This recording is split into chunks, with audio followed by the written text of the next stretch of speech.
Why is Susie happy alaki? You know me a far, it may fate. Ento naramki, sulezare monayo. Rau kuina ente ramani, mamai lalung neman kata. Abua sayramki.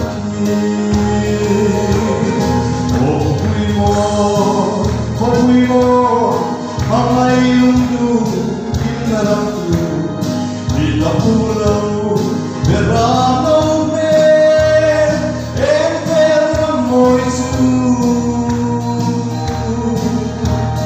Rakat satua laileken, ebu beramre ngai, berano dunia lupa pamin, enam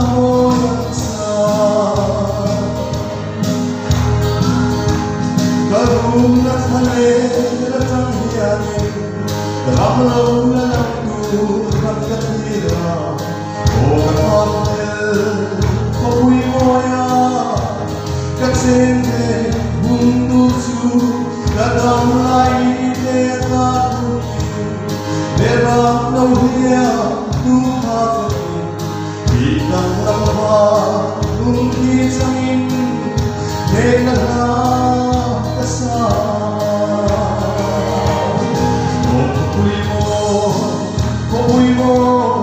Mangai lundu inaramku, ditapulau beramau me, enferma moisu. Rakat satua laileken, ego beramre ingai lopi, beramau dunia lupa pamin, enam moyang sa.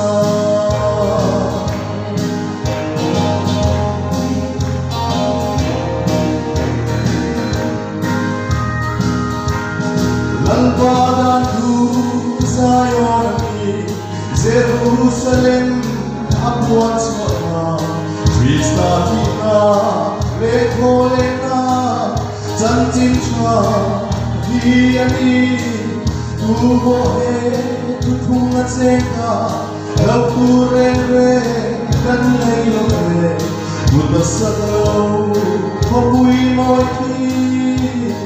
Kanda natiamani,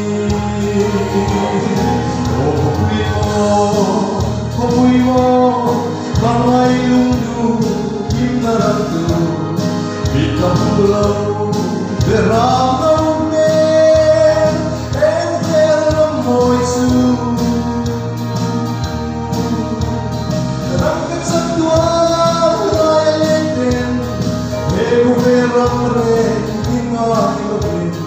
Beramau dunia lupa pamin, enam moyang sa. Oh kopuimo, oh mangai lundu inaramku, ditapulau beramau me, enferma moisu.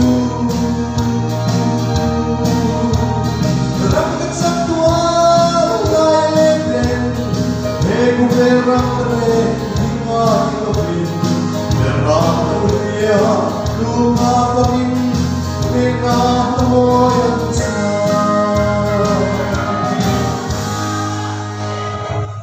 Dapat proklamasi